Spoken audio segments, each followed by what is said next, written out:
Hi, I'm Richard Lang, and this is an interview I'm doing with my friend Camilla about how seeing who you really are has affected her in her life. Hello.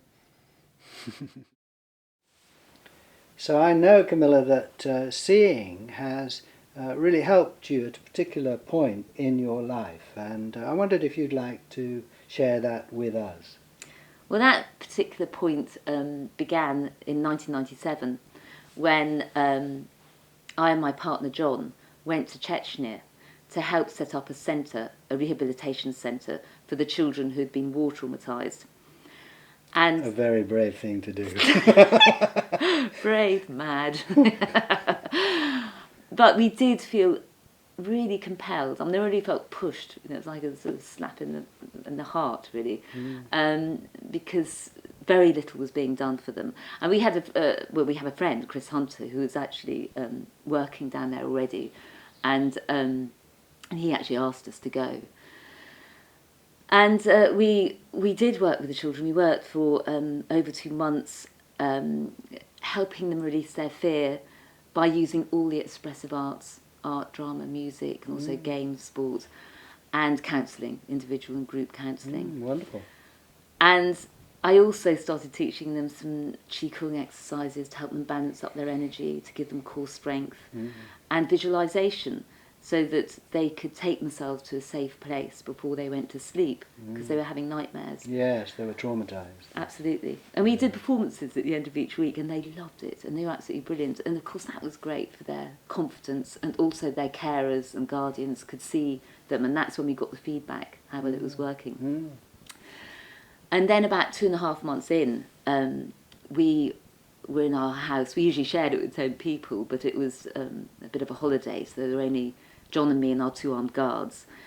We knew there was a risk of kidnap, but no one was actually kidnapped at that time. And we heard these angry voices behind the wall, and we knew something was happening, so we sat up in the dark. And then our door was kicked in, and a man came in wearing a mask, carrying a Kalashnikov, and he was just shouting, "Documenti, documenti." And so John was looking for his passport, and amazingly, we were both crystal clear in that moment, and just thinking, okay, kidnap. And I was thinking, what will we need? And luckily, I had my bag by the bed and a dictionary, so I shoved that in, some wash things, some loo rolls. And I did have my period at the time, so I picked up these sanitary towels, and this is quite dangerous. I held them under the nose of the guy, and I said, okay, die, he said. But he was quite young, so he knew what they were. Taboo to talk about this kind of thing. Oh, I see. But then we were both led out and into a car, you know, heads on knees, and driven to a house. And I remember stepping out of that car, or being led out of the car, and I could only see the tips of my toes, and thinking, all I can do is trust. And this man led me up some steps across a carpet, but he didn't tell me there was a hole leading to a cellar, so I fell down the hole and hit my neck very badly on the side, and shouted out, and John shouted, "Camille's." Then all these guns were cocked, and there was silence, and we knew that was a moment between life and death. But luckily they just shoved me on down, and they took John's blindfold off, and he came on down, and so we were in this. So you were in pain at that point? I was in pain, yeah. Yeah. I was in pain.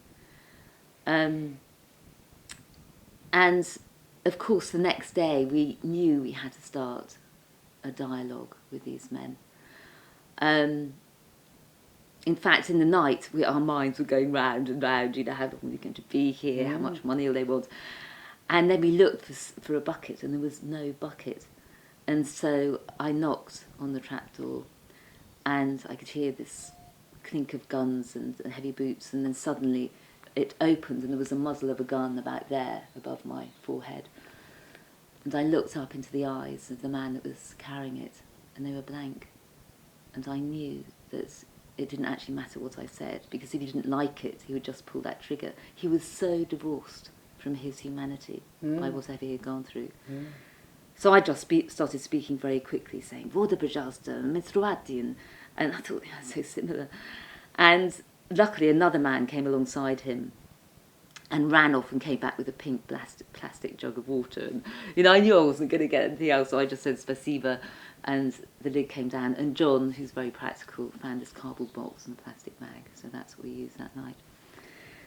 But was seeing in your mind at all? Well, not at that point. I mean, No. not really, but it's a way we knew we had to communicate with them. Yeah. We had to make them see that we were human beings, Yeah. not just commodities to be Yeah. exchanged for money. And because of the importance of seeing in my life, and I mean, this all goes back to when I was 12 years old, Yes. when you first introduced me, did these wonderful exercises, and I suddenly felt this huge expansion in myself, and a real feeling of connectedness with everything. Mm. And that feeling of, you know, we are, in a sense, we're all one, but in another sense, we are individual, and they're both happen. That's true, yes. They're both true. It's Yeah. and. Yeah. And so we could look to these men, and we didn't have the language, but you can talk in your mind.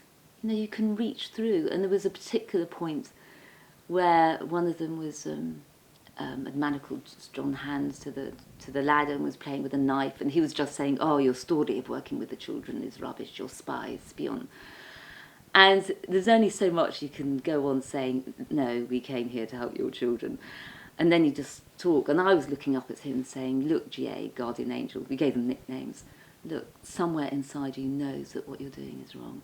And I was reaching beneath his masks.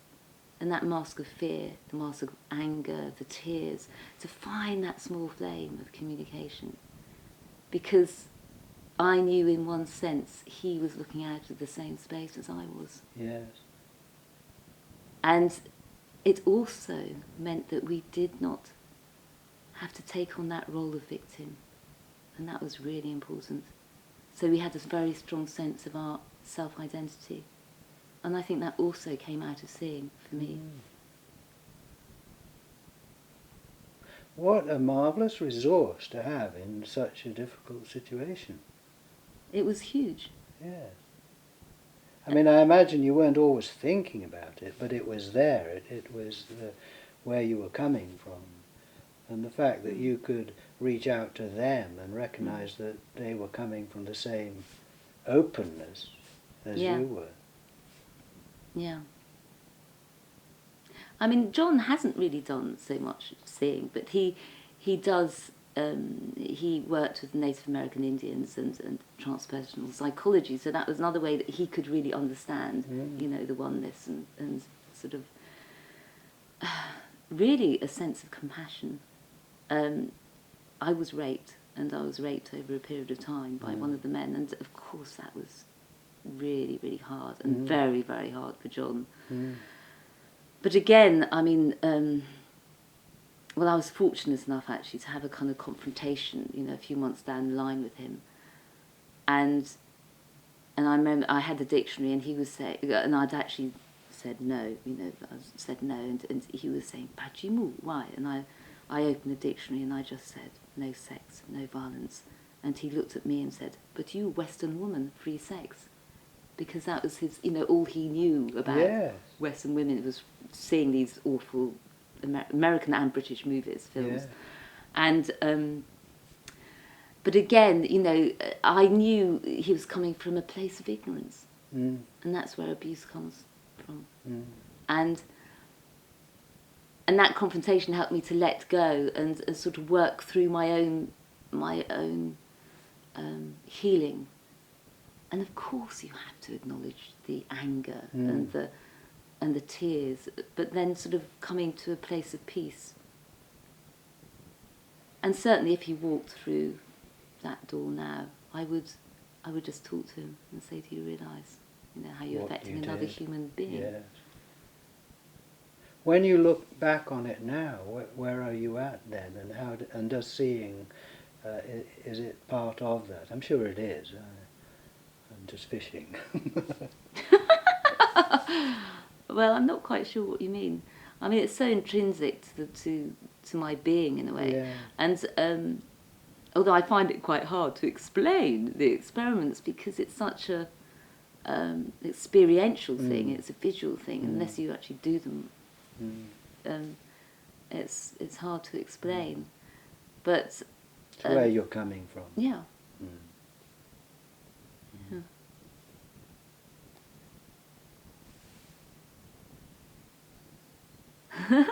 Great, great. I think the fact that through doing the seeing experiments, also it's that understanding of the face to no face, and it's equally the same for the other person. So, so in a way that you lose that fist to fist feeling of how we run the world. You know, sadly, Confronting each other. yes, always, because because we're seeing the other person as separate. And as soon as you take, you know, a face away, or, you know, and it's the same the other way round, then there is no confrontation. And there is a possibility. That's the opportunity in that space to actually have a greater understanding of each other. And now I go into prisons and I talk my story in prisons, and we do a whole workshop. I go with an ex-offender who's gone through his own transformation, and the men actually look at their own lives and the trigger points that have led them to where they are now. But again, anything is possible. You know, it gives them a chance to change, or to even contemplate it. And for me, that's also kind of derived, you know, it comes from that same place of spaciousness, of seeing, of face to no face. Yes. Wonderful. Thank you, Camilla. Brilliant. A pleasure to chat with you. Yeah, it's great. Face to no face.